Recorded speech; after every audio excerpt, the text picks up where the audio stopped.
अस्सलाम वालेकुम, क्या हाल चाल है 9 क्लास। अच्छा बच्चों, हम लोगों ने अब से स्टार्ट करना है और अपने पेपर्स तक तैयारी कंप्लीट करनी है। जो मैं आप लोगों को पढ़ाने लगी हूँ, आप लोगों ने आज ही याद करके सोना है।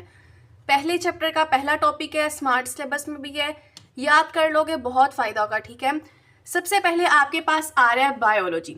यही चीज़ आप लोगों ने याद रखनी है कि बायो का मतलब होता है लाइफ और लॉजी का मतलब, कहीं पे भी बायो के अंदर लॉजी आ रहा है तो उसका मतलब है स्टडी, यानी study of life is called biology.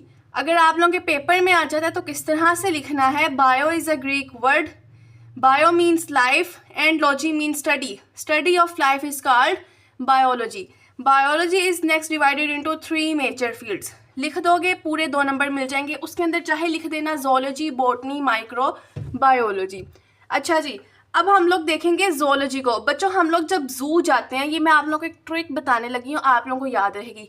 जब हम चिड़ियाघर जाते हैं, जू जाते हैं, तो यहाँ से आप लोगों ने याद रख लेना है कि जू में जाके क्या देखते हैं, एनिमल्स, जानवर देखते हैं। मतलब जू का क्या मतलब हो गया, एनिमल्स, और लॉजी का क्या मतलब है, study, study of animals is called zoology.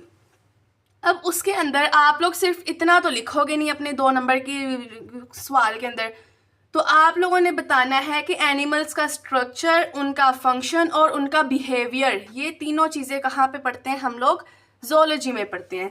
Next आपके पास, मैं एक दफ़ा देख के ऊपर करती हूँ, ओके जी। नेक्स्ट आपके पास आ रही है बॉटनी।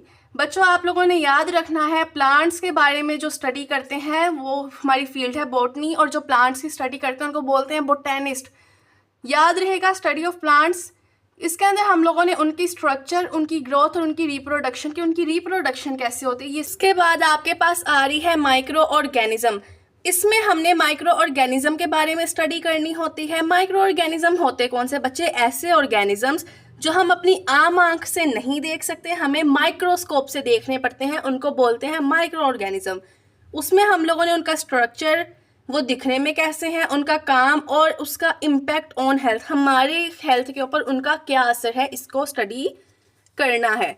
नेक्स्ट आपके पास ब्रांचेज आ रही हैं, ये आप लोगों के पास शॉर्ट में भी आ सकता है, लॉन्ग में भी। एक मैं वीडियो बनाऊंगी जिसमें मैं आप लोगों के पास साथ डिटेल में डिस्कस करूंगी कौन से लॉन्ग है और कौन से शॉर्ट।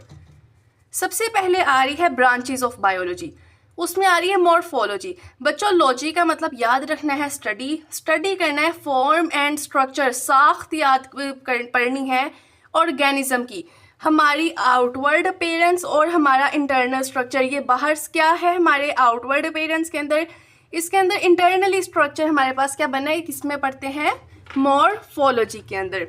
उसके बाद आ रही है एनाटॉमी। आप लोगों को पता होगा कि एनाटॉमी, हर बंदा जो मेडिकल फील्ड में है वो एनाटॉमी की एक बुक पढ़ता है। उसमें वो पढ़ता क्या है, वो एक्सप्लोर करता है इंटरनल फिजिकल स्ट्रक्चर ऑर्गेनिज्म का, खासकर ह्यूमंस का। ये हमारी उंगली है, इसके अंदर बोन्स हैं, इसके अंदर क्या क्या है, सारा कुछ हम लोगों ने किसके अंदर पढ़ना होता है, एनाटॉमी के अंदर। उंगली के अलावा हाथ का, हमारे बाकी हमारे बॉडी पार्ट्स का सब पढ़ना होता है एनाटॉमी में। अब ये हम पढ़ते क्यों हैं, क्योंकि इससे हमारे पास मदद हासिल होती है कि हम उस बंदे की डिजीज़, बीमारी को पता लगा सकते हैं, बीमारी का कि क्या बीमारी है, इसलिए हम क्या पढ़ते हैं, एनाटॉमी। लिखोगे पूरे नंबर मिलेंगे, अपना कॉन्सेप्ट आप लोग क्लियर कर लो। फिर आपके पास आ रही है फिजियोलॉजी। स्टडी करनी है हम लोगों ने बॉडी पार्ट्स के फंक्शनिंग के, हमारी बॉडी पार्ट फंक्शन किस तरह से करते हैं, इसकी स्टडी हमने करनी है। बच्चों हिस्टो जो है वो टिश्यूज़ को बोलते हैं, माइक्रोस्कोपिक स्टडी है टिश्यूज़ की, ये भी हमारे पास डिजीज़ डायग्नोस के अंदर हेल्प करती है। साइटोलॉजी, साइटो आपके पास बायो में कहीं पे भी लफ्ज़ आ रहा है, याद कर लो कि उसका मतलब है cell, study of cell is called cytology. आपके पास यहाँ पे आप लोग एक ये चीज़ भी लिख सकते हो, एमसीक्यू भी आ सकता है कि ह्यूमन बॉडी के अंदर 30 ट्रिलियन सेल से ज़्यादा उसकी बॉडी कंसिस्ट करती है।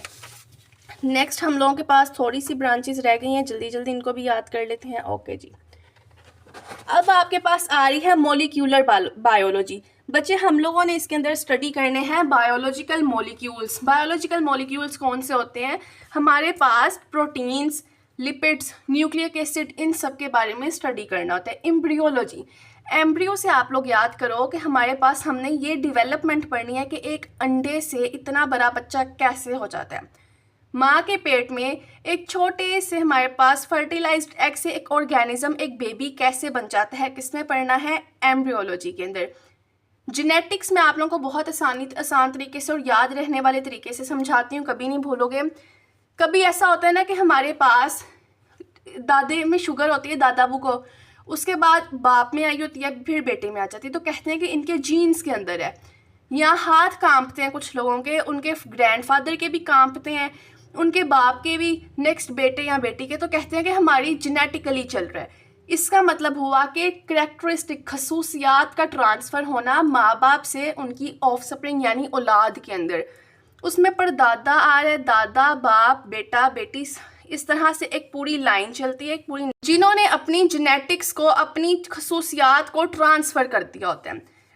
नेक्स्ट आपके पास सारी टेक्सोनोमी, इसके अंदर क्या है हमारे पास स्टडी करनी, हम लोगों ने क्लासीफाई करना है ऑर्गेनिजम्स को ग्रुप के अंदर, उनकी सिमिलरिटीज़ और डिफरेंसेस के बेसिस के ऊपर हम लोगों ने उनको ग्रुप्स में बना देना है। जिस तरह आपके पास एक स्कूल के अंदर 1 क्लास के स्टूडेंट्स होते हैं, 2 के होते हैं, 3 के, 4 के, 5 के। कभी आप लोगों ने देखा है 1 क्लास में 10 क्लास का बच्चा बैठ के पढ़ता हो? नहीं ना। 2 क्लास में 1 का बैठ के, नहीं, हर किसी को अलग अलग से डिफरेंट कर देते हैं। ये सिंपल सी एग्जांपल थी। इकोलॉजी से बच्चों आप लोग इन्वायरमेंट याद रख लो, रिलेशनशिप पढ़ना है ऑर्गेनिज्म का और इन्वायरमेंट का, उनके दरमियान में कि ऑर्गेनिज्म का और उसका इन्वायरमेंट का आपस में रिलेशनशिप कैसे, अच्छा है या बुरा है। इंसानों के रिलेशनशिप नहीं अच्छे चल रहे यहाँ पे, इन्वायरमेंट के साथ कैसे चलेगा ओवरऑल। इम्यूनोलॉजी, इम्यूनोलॉजी होती है हमारे पास, इसमें हम पढ़ते हैं अपना इम्यून सिस्टम ह्यूमन बीइंग का, हमारी जो कुव्वत होती है, आई थिंक इसको कुव्वत मुदाफ़त उर्दू में कहते हैं शायद। इसमें हम लोगों ने इम्यून सिस्टम के बारे में पढ़ना होता है, ये पढ़ना होता है कि उसका क्या रोल है डिजीज़ के मुखालिफ। कभी ऐसा होता है जिनका इम्यून सिस्टम अच्छा होता है ना, बहुत से लोगों से आप सुनोगे वो कहेंगे कि इसका इम्यून सिस्टम अच्छा है, इसको ये बीमारी नहीं लगी। कोरोना आया, कौन कौन उससे बचता रहा जिनका इम्यून सिस्टम अच्छा था, और किस किस को कोरोना हुआ जिनका इम्यून सिस्टम इतना अच्छा नहीं था, वो उस बीमारी से फ़ौरन नहीं लड़ सके।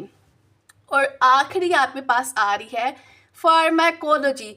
इसके अंदर आप लोगों ने पढ़ना है ड्रग्स और उनके इफ़ेक्ट किसके ऊपर, ह्यूमन बॉडी के अंदर, ह्यूमन बॉडी के ऊपर। तो ये है हमारे पास फार्माकोलॉजी। अगर वीडियो अच्छी लगी हो तो आप लोग वीडियो को लाइक करना और चैनल को सब्सक्राइब कर देना। उसके अलावा ग्रुप में आप लोग मुझे लाजमी बताना कि आप लोगों को समझ आई या नहीं और किस चीज़ की समझ नहीं आई, और कमेंट्स में पूछ लेना।